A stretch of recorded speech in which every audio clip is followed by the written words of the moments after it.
यशाचं पुस्तक 9वा अध्याय आणि 6व्या वचनावरती आपण मनन करत आहोत।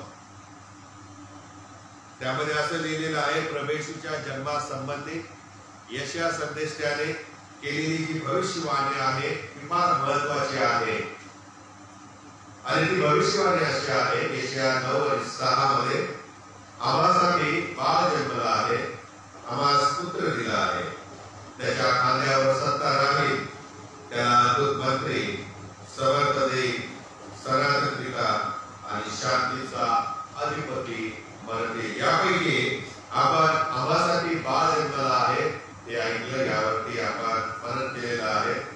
आम्हास पुत्र दिला आहे याविषयी पण आपण शिकलेलो आहोत। त्याच्या खांद्यावर सत्ता राहील यावरती पण आपण ऐकलेलं आहे। गेल्या वेळेस आपण त्याला अद्भुत मंत्री म्हणते असंही म्हटलेलं आहे। आज आपण त्याच्या पुढचं जे नाव आहे येशू ख्रिस्ताला दिलेलं त्यावरती मनन करणार आहोत। असं म्हटलेलं आहे की त्याला समर्थ देव म्हणतील। मी विचार करू लागलो, समर्थ आणि देव, आता देव म्हटल्यानंतर समर्थ तो असणारच नाही का, परंतु विशेष करून लिहिणाऱ्याला देवाच्या आत्म्याने ही प्रेरणा दिलेली आहे।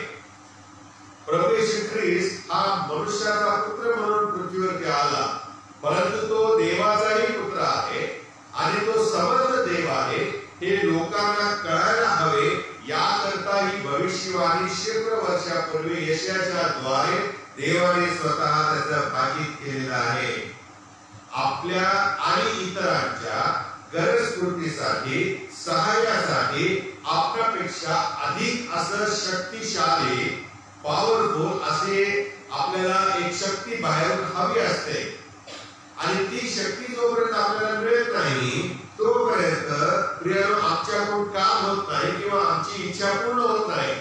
उदाहरणार्थ एखादं ओझं जर उचलायचं असेल तर माझ्या शरीराच्या क्षमते एवढं ओझं उचलू शकतो, परंतु त्याच्यापेक्षा जर जास्त वजन असेल किंवा ओझे असेल तर मला काय करावं लागेल, इतर कोणाची तरी मदत घ्यावी लागेल। आता मदत घेणे याचा अर्थ जो मला मदत करतो त्याच्या शक्तीचा वापर मला केला जातो किंवा माझ्यासाठी तो केला जातो।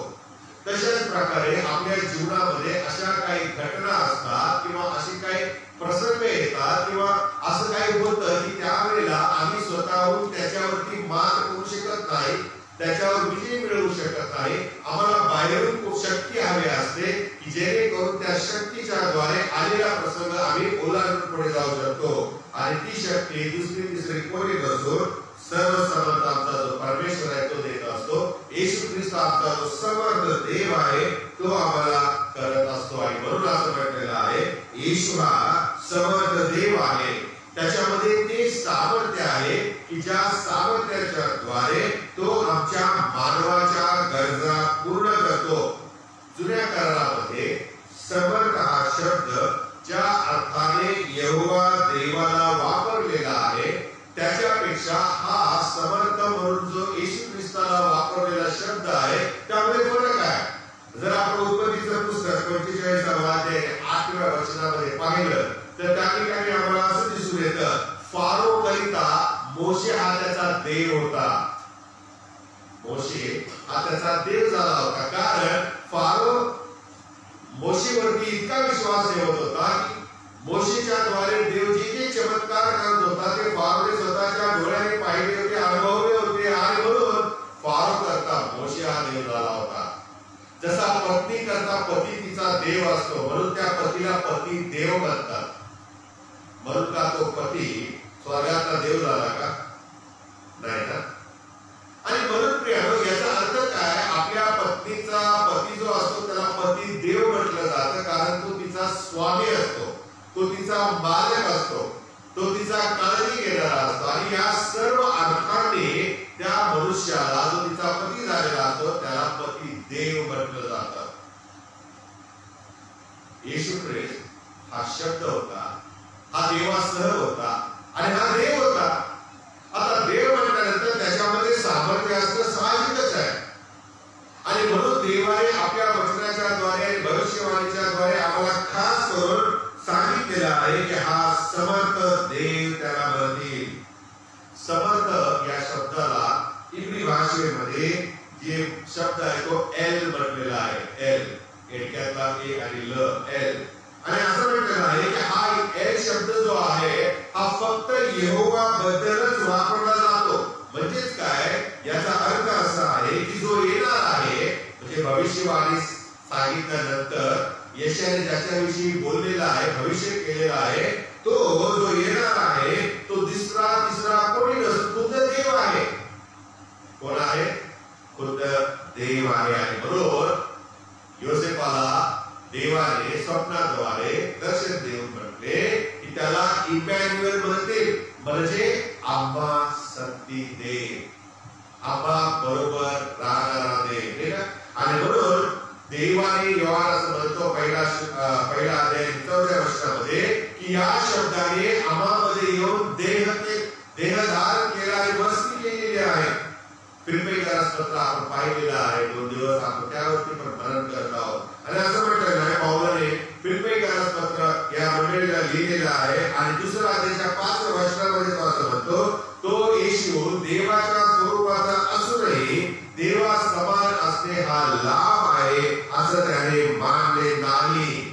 देवा समान देव होता, जे सामर्थ्य त्या परम सर्वसमर्थ देवामध्ये आहे ते सामर्थ्य समर्थ देवामध्ये आहे. आणि एवढं असून देखील त्याने लाभ असं मानलं नाही, तर त्याने स्वतःला रिक्त केले. तो मनुष्य झाला, मनुष्याचं रूप त्याने घेतलेलं आहे, मनुष्याचा देह त्याने धारण केलेला आहे. तो पृथ्वीवरती आमच्यासारखा होऊन आला, आमच्या प्रतिमेचे होऊन त्याने दासाचे स्वरूप धारण केले. हा जो देव आहे ना, हा जो देव मनुष्याच्या प्रतिरूपाचा म्हणून जो होऊन येणार होता, तो पाप्यांच्या बरोबर राहणार होता, पाप्यांच्या बरोबर तो जेवण करणार होता, पाप्यांच्या बरोबर तो संभाषण करणार होता. आणि हे समजून घ्यायचं असेल, काय समजून घ्यायचं असेल, जर देवाला आम्हाला ओळखायचं असेल, जर आम्हाला त्या देवाला आम्हाकडून काय अपेक्षित आहे, देव आमच्याकडून काय अपेक्षा करतो हे जर ओळखून घ्यायचं असेल, तर त्यासाठी प्रियानो आम्ही येशूकडे पाहणं गरजेचं आहे. येशूकडे पाहणं. येशू आम्हासाठी प्रियानो आमच्या मध्ये राहणारा देव आहे. नेहमी देव म्हटला म्हणजे तो कुठेतरी असतो आणि आम्ही कुठेतरी असतो, नाही का? कारण तो पवित्र आहे आणि अपवित्र आहे, तो शुद्ध आहे आणि अशुद्ध आहे. परंतु हा समर्थ देव जो आहे हा मनुष्याचं देह धारण करून आला आणि त्याने आम्हामध्ये वस्ती केली, आम्हामध्ये तो राहिला. आमच्या सारखा तो प्रियानो सर्व परिस्थितीमधून गेलेला आहे. म्हणून देव आमच्यापासून दूर राहणारी व्यक्ती नाही, दूर असणारी शक्ती नाही. तो आमच्या संगतीत आम्हा सोबत राहणारा, आमची काळजी घेणारा, आमच्यावर प्रेम करणारा आहे. आणि आम्ही त्याला स्वीकारावे याची तो वाट पाहतो. एवढा मोठा देव ज्याने आकाश आणि पृथ्वी निर्माण केले, सूत्रकर्ता काय म्हणते, तुझं अंगुली कार्य आहे, नाही का? शब्दाने तू निर्माण केलंस आणि आपल्या हाताने तू सगळी सृष्टीमध्ये आशीर्वाद देऊन ठेवलेला आहे. इतका मोठा महान परमेश्वर आमच्या या हृदयामध्ये, आमच्या मनामध्ये येऊन वस्ती करू शकतो. आणि म्हणून आम्ही पाहतो प्रियानो, या येशू बद्दल यशायाने अशी भविष्यवाणी केली की त्याला समर्थ देव म्हणतील. आता येशूचं जे सामर्थ्य आहे ते आमच्या जीवनामध्ये घडणाऱ्या गोष्टींच्या मध्ये देखील आम्हाला पाहायला मिळतं. आमच्या जीवनामध्ये घडणाऱ्या गोष्टींच्या मागे देवाचं सामर्थ्य आहे. यशाच्या काळामध्ये जर परिस्थिती जी काय होती ती जर आपण पाहिली तर आम्हाला असं पाहायला मिळतं की त्या वेळेस जेव्हा ही भविष्यवाणी यशाने केली त्यावेळेला राजकीय परिस्थिती, राष्ट्रीय परिस्थिती, नैतिक दृष्ट्या यहुदाचे पतन झाले होते. यहुदा म्हणजे माणूस नाही, यहुदा राष्ट्राचं पतन झालेलं होतं. सगळ्या बाजूने प्रियाने विचराक होत चाललेलं होतं. आणि तरी देवाने यशाच्या द्वारे प्रकट केले की देव अजूनही सिंहासनारूढ आहे. देव अजूनही त्या यहुदाकडे बघत आहे. तो इतिहासामध्येही इस्रायली लोकांना गुलामगिरीतून त्याने कसं सोडविलं हे लिहून ठेवलेलं आहे. देवाने इस्रायली लोकांना त्या कानान देशामध्ये जात असताना संपूर्ण त्या प्रवासामध्ये कशा प्रकारे सहाय्य केले आपल्या सर्वांना श्रुत आहे. आणि अशा या शेष इस्रायली लोकांना देवाने कनान देशात आणलेला आहे आणि हे करण्यासाठी तो समर्थ आहे. हे करण्यासाठी तो समर्थ आहे. आणि म्हणून आम्ही जर इतिहासामध्ये पाने चालली बायबल मध्ये जुन्या कराराची तर आम्हाला हे दिसून येतं की अग्नीच्या तप्त भट्टीतून त्याने इस्रायली 3 व्यक्तींना बाहेर काढलेला आणि वाचवलेला आहे. सिंहाच्या गुहेमध्ये असताना दानियल त्याने सुरक्षित ठेवला आणि जसाच्या तसा त्याने बाहेर काढलेला आहे. हमानाच्या काव्यभागामधून देवाने मर्दाच्याला वाचवलेला आहे. आमास कळत नसताना देखील देव इतिहासामध्ये काम करत चाललेला आहे हे पाहायला मिळतं. तुम्हाला माहिती का आपल्या ख्रिस्ती मंडळीमध्ये ज्या घटना घडत आहेत तो पण एक इतिहास होत चाललेला आहे. आपल्या नंतर येणारे जे पिढ्या असतील किंवा लोक असतील ते जेव्हा आमच्याकडे पाहतील त्यावेळेला ते खरोखर देवाचे आभार मानतील, कारण त्याच्यासाठी आम्ही इतिहास करणार आहोत. आमच्याचा वर्धापन साजरा केला काय म्हणतात 83 वर्ष ज्यावेळेस त्यांनी स्थापन केलं त्यावेळेस त्यांनी हा विचार केला असेल की पुढे ज्या पिढ्या या चर्चमध्ये सर्व्हिस करतील, वर्शिप करतील, आराधना करतील ते आमचे आठवण काढतील. आम्ही त्याच्यासाठी काय करून ठेवलेलं आहे नाही का. तशाच प्रकारे प्रियानो आम्ही जे जे मंदिर करतोय ना तो इतिहास आहे. तो इतिहास आहे आणि त्याचं रूपांतर इतिहासामध्ये होत चाललेलं आहे. देव आपल्या मंडळीला घडवत चाललेला आहे. आणि म्हणून जुन्या करारामध्ये जेव्हा आम्ही पाहतो तेव्हा कनान देशामध्ये देवाने कशा पद्धतीने इस्रायलाला आणलेलं आहे हे आम्हाला तो दाखवतो. स्वतःची योजना स्वतःच्या सामर्थ्याने तो मानवाला प्रगट करत करत करत करत आलेला आहे. आणि म्हणून येशूच्या पुनरुत्थानानंतर देखील अधिकाऱ्यांनी सुवार्तेचा प्रसार होऊ नये म्हणून तो रोखण्याचा अनेक प्रकारे प्रयत्न केला, पण तो प्रयत्न निष्फळ ठरला. ते यशस्वी झाले नाही. अनेक ठिकाणी देवाचं पवित्र वचन जाळून बंद करण्याचा प्रयत्न केला, पण जेवढा प्रयत्न केला त्याच्या चौपट प्रयत्न याच्या प्रति उपलब्ध आहे. मशीन बंद पाडली, प्रिंटिंग प्रेस बंद पाडले, जे कोणी वाचले त्यांना मृत्यू दंडाची शिक्षा देण्यात आली. ते वेगळे विचार आहे. शास्त्र चालूच आहे. देवाचं वचन आजपर्यंत चालू आहे. ते कोणी रोखू शकणार नाही. सुवार्ता झपाट्याने प्रसरत गेलेली आहे. प्रिय विश्वासणाऱ्यांना सैनिकांनी बेदम मारलेला आहे. तर बंदुकीच्या दस्त्याने प्रियानो त्यांना ठार मारलेला आहे. दक्षिण कोरियामधील ख्रिस्तनावाचं पुस्तक सापडलं पुढे तर ते जरूर वाचा. विश्वास करण्याचे कसे हाल केलेले आहेत प्रियानो, ते विश्वासापासून घडले नाही. जेवढे विश्वासणाऱ्यांचे छळ झाले तेवढी सुवार्ता झपाट्याने पसरली आहे. आता ती पसरत नाही कारण आमचा छळ होत नाही. आता सुरू झालंय, परंतु ती झपाट्याने ज्यावेळेला पसरत लागेल त्यावेळेस आमची होणारी अवस्था कशी असेल याचा आपण थोडा वेळ विचार करणार आहोत. मनातल्या मनात विचार करूया. जर तो क्षण आज आला तर मी कसा असणार, मी कशी असणार, मी कुठल्या विश्वासामध्ये पळून जाणार काय, दरवाजाकडे किंवा उड्या मागणार की प्रभूसाठी मरायला मी तयार असेल. हो प्रियानो, आम्ही या बारीक सारीक गोष्टीचा विचार केला पाहिजे. अनेक गोष्टींनी सुवार्तेचा प्रसार रोखण्याचा प्रयत्न केला गेला सैनिकांच्या द्वारे आणि मग विश्वासणाऱ्यांना कैदेमध्ये टाकलेला आहे. पण त्या कैदेमध्ये देखील सुवार्तेचा प्रसार झालेला आहे. त्यांचा छळ करण्यात आला, पण जेवढा त्यांचा छळ होत होता तेवढं ते सुवार्ता जोराने मोठ्याने सांगत होते आणि अनेकांना फाशी दिलेला आहे. पण शेवटच्या क्षणापर्यंत ते त्यांनी प्रभूला सोडलं नाही. सुवार्ता प्रियानो झपाट्याने वाढतच गेली. सैतानाचे सर्व प्रयत्न निष्फळ ठरलेले आहेत. सिंहापुढे विश्वासणाऱ्यांना फेकण्यात आलं आणि जेवढं फेकण्यात आलं तेवढंच प्रियानो रोम मध्ये देवाच्या वचनाची घोषणा झाली आणि प्रियानो रोम आज ख्रिस्ती राष्ट्र ज्यामध्ये विश्वासणाऱ्यांना बरेच तोवर मारण्यात आलं, भुकेल्या सिंहाच्या पुढे फेकण्यात आलं. आज त्याच रोममध्ये देवाचं वचन मोठ्याने गाजत होतं. आणि म्हणून प्रत्येक घटनेकडे आपण जेव्हा देवाच्या दृष्टिकोनातून पाहत होता देव त्याच्या मागे आहे. आमच्या रोजच्या जीवनामध्ये घडणाऱ्या गोष्टींच्या मध्ये पण देव आहे. तो समर्थ देव आम्हाला चालवत आहे. आमच्या जीवनामध्ये आमच्या कुटुंबामध्ये, आमच्या नातेवाईकांच्या मध्ये, आमच्या मित्रमंडळीमध्ये ज्या ज्या चांगल्या आणि वाईट ज्या ज्या घटना घडलेल्या आहेत त्या सगळ्यांच्या मागे देवाची योजना कार्यरत असते, हे विसरून चालणार नाही. त्याच्याकडे डोळे झाक करू नये असं प्रभूचं वचन म्हणतो. आणि म्हणून येशू हा होता, येशू हा आहे आणि येशू हा समर्थ देव पुढेही असणार आहे. तिसरी गोष्ट आहे, हा समर्थ देव जो आहे त्याचं सामर्थ्य शत्रूंच्या वरती देखील चालतं प्रियानो. त्या सामर्थ्याच्याद्वारे तो शत्रूंना देखील प्रियानो नतमस्तक व्हायला लावतो. येशूच्या जन्माकडे पहा तुम्ही. हेरोद त्याला ठार मारू इच्छित होता, पण देवाने त्या येशूला वाचविले. त्याला इजिप्त मध्ये पाठवलं हेरोद मरेपर्यंत.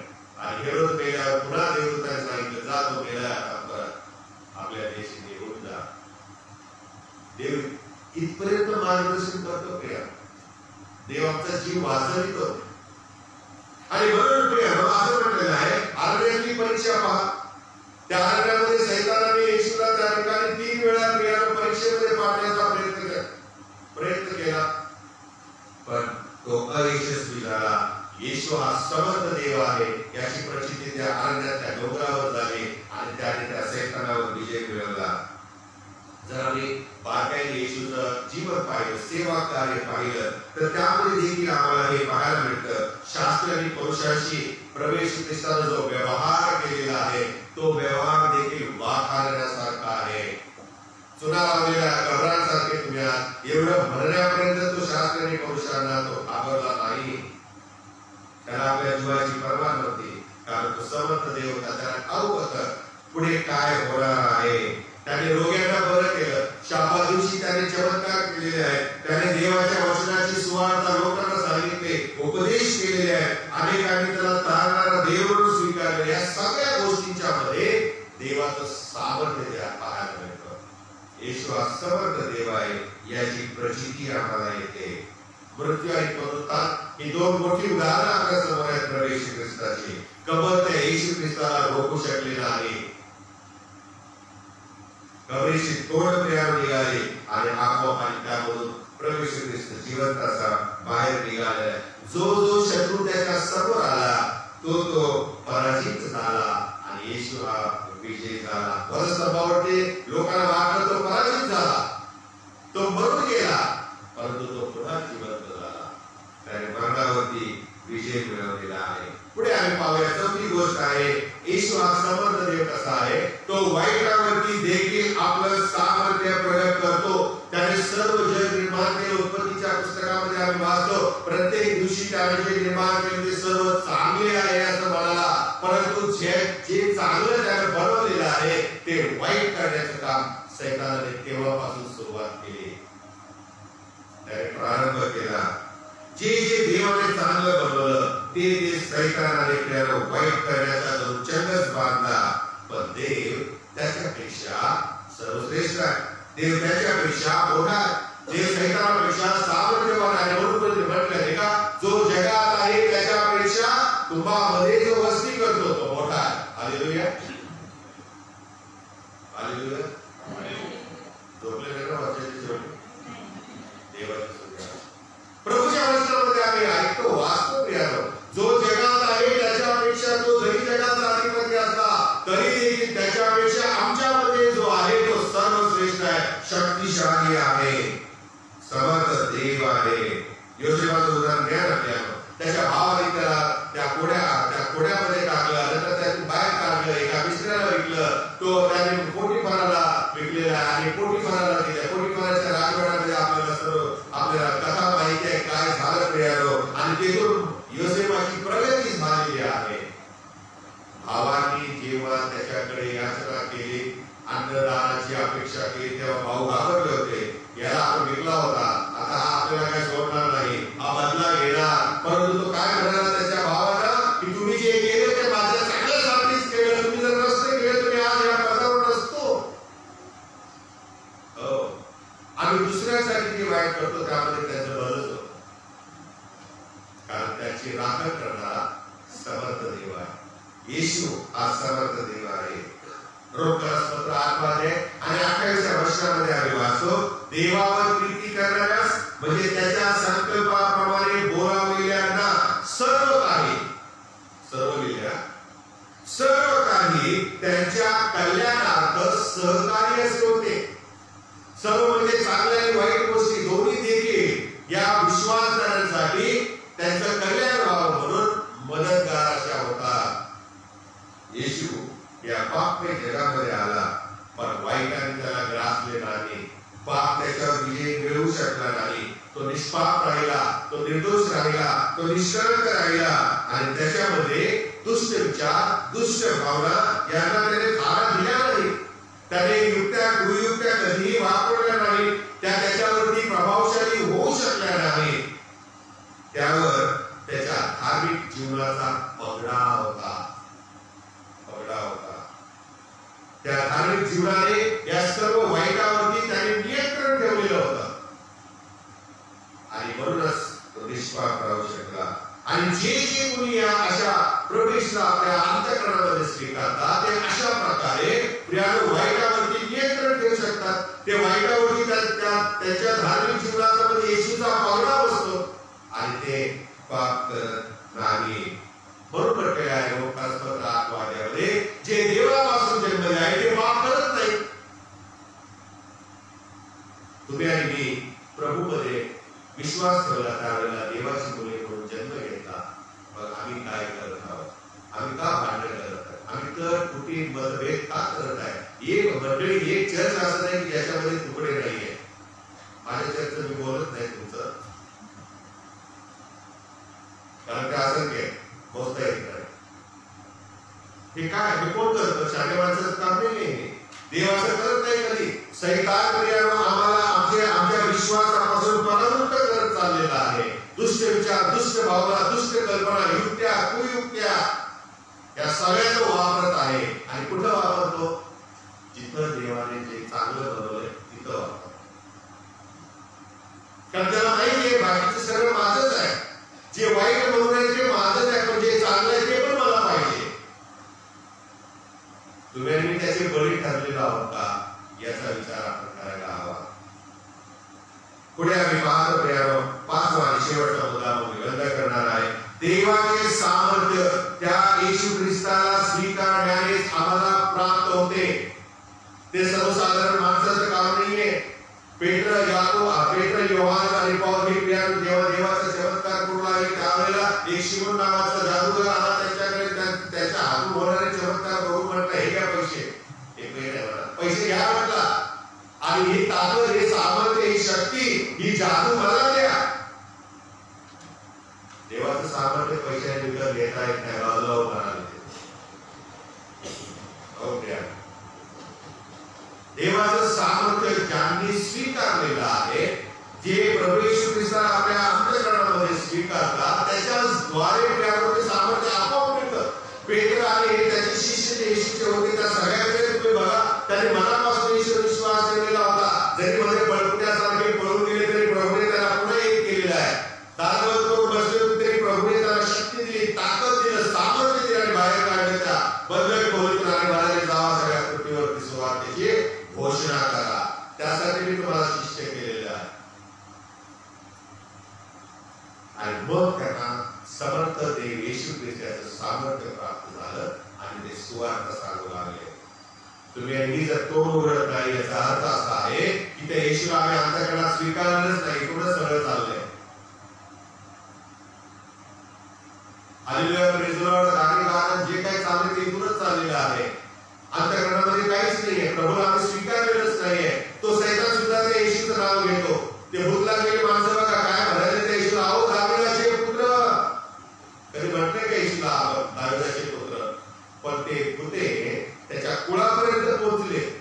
हा कोण आहे हे त्यांनाही माहिती आहे. त्या येशूचं नाव त्यांनी घेतलं.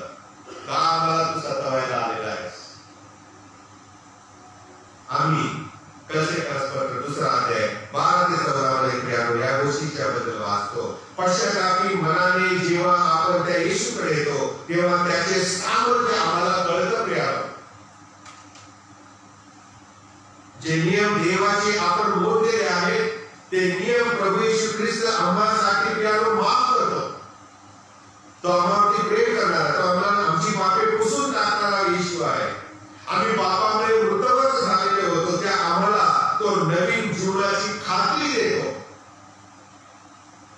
आणि म्हणून आम्ही पापाने मागलेला जीव जो आमचा आहे तो हातात घेतो, त्याला तो स्वच्छ करतो, शुद्ध करतो, धुतो आणि सुंदर असतो. असे आपण घडवले गेलो आहोत का? असा विश्वासाने ईश्वर ठेवला आहे का? असंच त्याचं सामर्थ्य आमच्यामध्ये आहे का? का वय भाड्यासाठी सामर्थ्य आहे? भांडणारे म्हणतो मी येशूचा आहे, तो ऐकणारा मार खाणारे म्हणतो मी पण येशूचा आहे, असं नाही चालत ना. दोघांनी एकमेकांवर प्रेम करायला हवं. येशू कधी अशा प्रकारे त्याने आपलं सामर्थ्य प्रगट केलेलं नाही. स्वर्गात त्याच्यासाठी आमच्यासाठी तो जागा तयार करायला जातो असं म्हटलेलं आहे. इतका समर्थ परमेश्वर आहे तो म्हणाला जातो आणि तुमच्यासाठी जागा तयार करतो. माझ्या बापाच्या घरात पुष्कळ जागा आहे. नसते तर सांगितलं असतं आणि एकदा जागा तयार झाली की मग मी येणार आणि मग तुम्हाला घेऊन जाणार, यासाठी की जेथे मी आहे तेथे तुम्ही असावे. त्याला भरोसा नाही आपला. वरवर आपण काहीतरी कोड्या करू, त्याला माहिती पार्टिसिपेट ग्रुपिझम कोणाकोणी काय कर, माणूस कुठल्या धाराला पोहोचेल त्याला बरोबर माहिती आहे. आणि म्हणून तो आम्हाला जे रूपांतर करणारे नाही येशू किंवा वैभवाने येईल, त्यावेळेला जे शरीर आहे ते गौरवी शरीर असणार आहे. त्याला पाप नावाचा अंमली पदार्थ पियावर स्पर्श करू शकणार नाही. सैतान त्याच्यावरती विजय मिळवू शकणार नाही. आणि म्हणून तो आम्हाला शुद्ध करून, स्वच्छ करून, शुभ्र करून तो आम्हाला वर येणार. आणि म्हणून संत पौल म्हणतो आम्ही क्षणात, निमिषात बदलले जाऊ.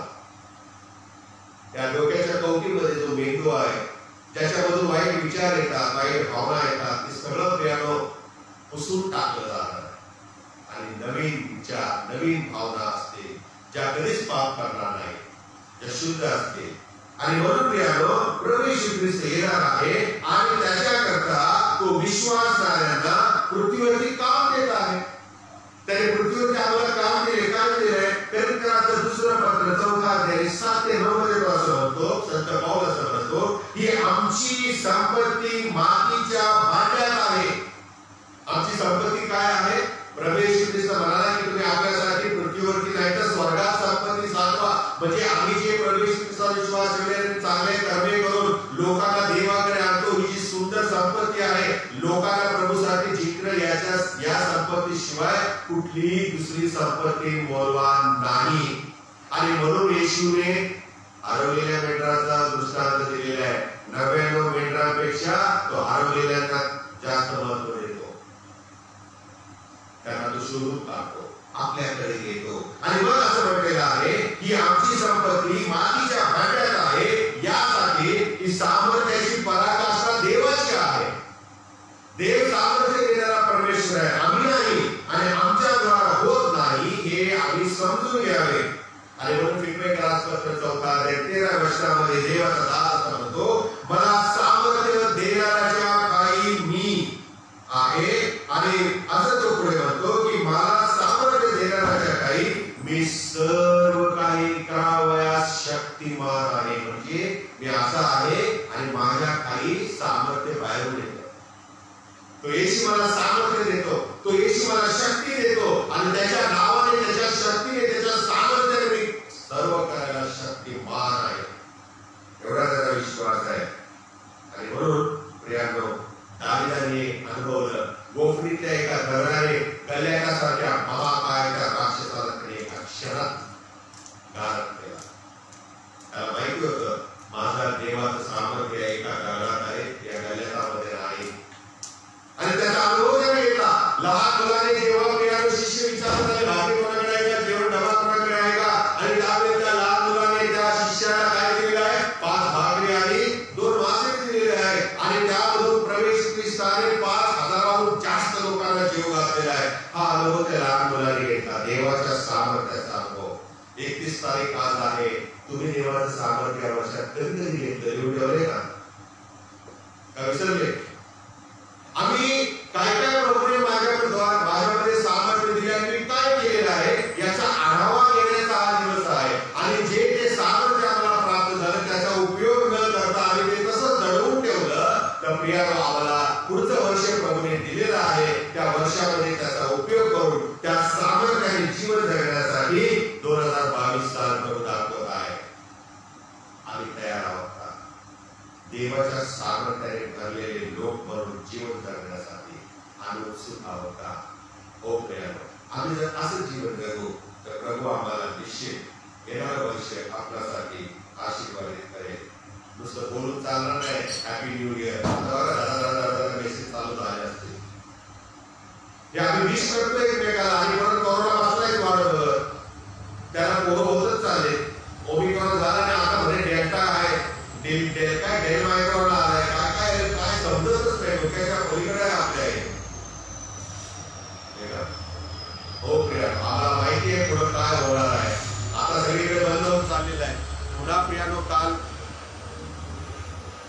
पुन्हा काल आपल्याला माहिती आहे की सरकारने पुन्हा प्रियानो आदेश जारी केलेला आहे. 50 पेक्षा जास्त लोकांना परवानगी नाही, प्रेतक्रियेला 20 पेक्षा जास्त परवानगी नाहीये.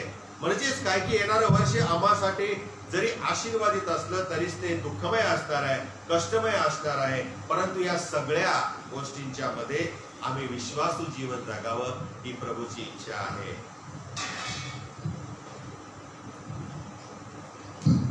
सगळ्या माहितीमध्ये कविता म्हणजे ही परिस्थिती येत नाही.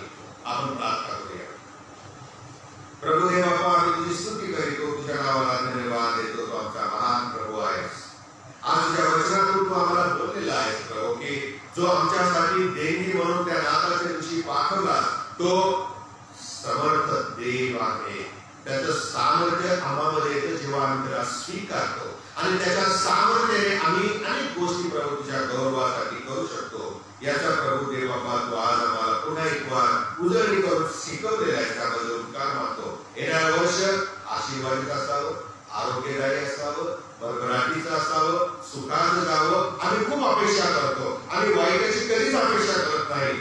पण प्रभू देव बाप्पा ते आमच्या वाट्याला आल्याशिवाय आम्ही सुखाचा किनारा गाठू पण शकत नाही. आणि म्हणून प्रभू देव बाप्पा सुख आणि दुःख पुढील वर्षामध्ये तो आमच्यासाठी नेमून ठेवलेले आहे.